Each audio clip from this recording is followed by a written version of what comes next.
నేడు త్యాగరాజస్వామి వారి ఆరాధనోత్సవం పుష్య బహుళ పంచమి. ఈ సందర్భంగా త్యాగరాజ స్తుతి అయిన ఒక శ్లోకాన్ని చదువుకుందాం. వ్యాసో నైగమచర్చయా మృదుగిరా వల్మీక జన్మా ముని వైరాగ్యే సుఖయేవ భక్తి విషయే ప్రహ్లాదయేవ స్వయం బ్రహ్మానారదయేవ చాప్రతి యయోః సాహిత్య సంగీతయోః యో రామామృతపాన నిర్జిత శివః తం త్యాగరాజం భజే.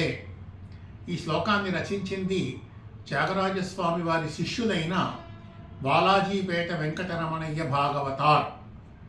ఈ శ్లోకానికి అర్థం త్యాగరాజ స్తుతి. వ్యాసో నైగమ చర్చయా. త్యాగరాజస్వామి నైగమ చర్చ అంటే నిగమ సంబంధమైన వేద సంబంధమైన చర్చలో విషయములో అంటే వేదార్థ జ్ఞానములో వ్యాసుని అంతటి వారు. మృదుగిరా మృదువైనటువంటి పలుకులలో మాటలలో వల్మీక జన్మా ముని వాల్మీకి మహర్షి అంతటి వారు. వైరాగ్యే సుఖయేవ త్యాగరాజస్వామి వారికి జన్మత సహజమైన వైరాగ్యము సిద్ధి అయి ఉన్నది కనుక వైరాగ్య విషయములో సుఖ మహర్షి అంతటి వారు.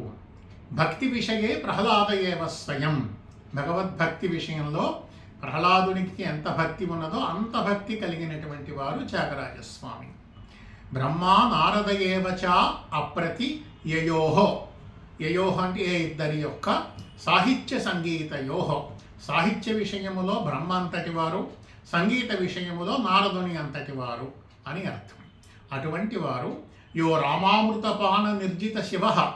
రామామృతాన్ని అంటే రామనామామృతాన్ని ఆస్వాదించటంలో పరమేశ్వరుడికి ఎంతో ఆసక్తి ఉంటుంది అని ప్రతీతి. అందులో శివుని కన్నా ఎక్కువగా రామామృత పానాన్ని చేసినటువంటి వారు. అటువంటి తం త్యాగరాజం భజే. అట్టి త్యాగరాజస్వామి వారికి నమస్కరిస్తున్నాను అని అర్థం. ఇది త్యాగరాజ స్తుతి.